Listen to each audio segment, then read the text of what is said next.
사법부 독립이 시민의 기본권을 보호하기 위한 것이지 사법부의 권력을 보호하는 것이 아니듯이 언론의 자유는 시민의 자유를 보장하기 위한 것이지 언론사와 언론 종사자 자유 보호가 목적이 아닙니다. 가짜뉴스 피해구제법에 대해 언론단체 등의 반발이 보도되고 있는 것 같습니다. 권력기관에 대한 비판 기능이 약화될 것이라는 주장입니다. 우리 헌법 제21조 4항에서 언론 출판이 타인의 명예나 권리를 침해한 때에는 피해자는 이에 대한 피해의 배상을 청구할 수 있다라고 규정하고 있습니다. 이에 따라서 선출직 공직자 등도 허위조작 보도에 대한 피해를 제한적이나마 구제받아야 할 권리가 있고 소위를 통과한 법안은 이를 매우 제한적으로 인정하고 있어 권력기관 비판에 큰 걸림돌이 되지 않을 것이라고 생각됩니다.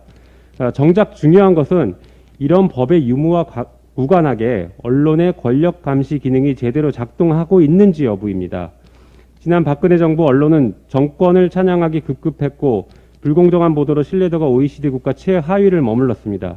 검찰의 민주주의 파괴와 정치 수사, 정치 행위에 대해 얼마나 비판적이었으며 대기업의 오너들의 비리에 대해서 얼마나 비판적이었는지 자문해야 할 것입니다.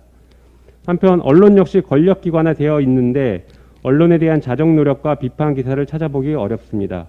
조선일보의 ABC협회 유가부스 조작 사건에 대해 언론이 다른 권력기관과 동일하게 비판적 기사를 내고 있는지 취재를 제대로 하고 있는지 돌아볼 필요가 있습니다. 법 때문이 아니라 언론이 선택적으로 권력을 감시하고 있는 것이 본질이 아닐지 고민해야 합니다.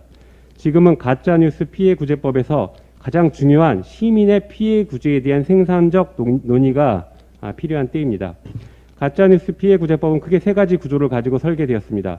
가짜뉴스 발생 즉시 피해자가 정정보도 등을 청구할 수 있도록 하고 그 청구가 있으면 해당 기사에 표시하는 제도를 통해 긴급구제를 하도록 하고 있습니다. 나아가 열람 차단 청구권을 신설하고 정정보도 청구의 기간을 확대하며 온라인을 통한 청구 방법도 추가해 권리 보장을 두텁게 하고 있습니다. 마지막으로 손해배상의 범위를 확대한 배액배상 제도를 도입하는 것입니다. 이 세 가지는 상호작용을 통해 가짜뉴스의 피해를 효과적으로 구제할 수 있습니다. 문체위 법안 소위를 통과한 법안이 실효성을 가질 수 있도록 우리 당과 미디어 혁신특위는 최선을 다해 입법 활동을 해 나갈 것입니다.